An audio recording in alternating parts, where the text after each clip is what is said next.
हटिया से नुरवा महंग भैले बाबा, चुनरी भैल अनमोल जी।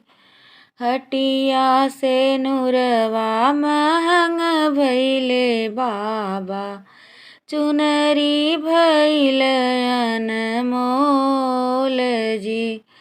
यहीं रे से नुरवा के कारण मोरे बाबा, छोड़बै हम देशवा तोहार जी। यहीं रे से नुरवा के कारण मोरे बाबा, छोड़बै हम देशवा तोहार जी। अरे रे से नुरवा के कारण मोरे बाबा, छोड़बै हम देशवा तोहार रे ललनवा।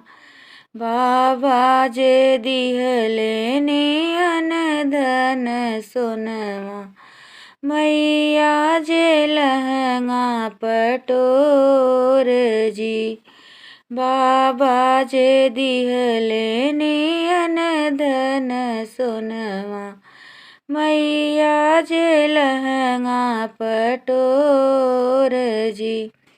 अरे बाबा जे दिहले नियन धन सोनवा, मैया जे लहंगा पटोर रे ललनवा।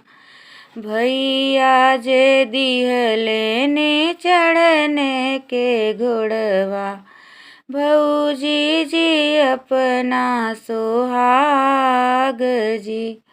भैया जे दिहले ने नगर के घोड़वा, भौजी जी अपना सोहाग जी। भैया के घोड़वा हम नगर घुमबै, अमर रही मोर सोहाग जी।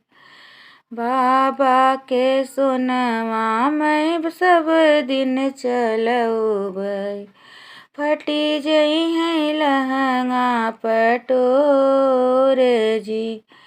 अरे बाबा के सोनवा हम सब दिन चलबै, फटी जई है लहंगा पटोर रे ललनवा। भैया के घोड़वा हम नगर घुमबै, भाभी के अमर सोहाग जी। अरे भैया के घोड़वा हम नगर घुमबै, भाभी के अमर सोहाग रे ललनवा। हटिया के सेनुरा महंग भैले बाबा, चुनरी भैल अनमोल जी। चुनरी भैल अनमोल जी।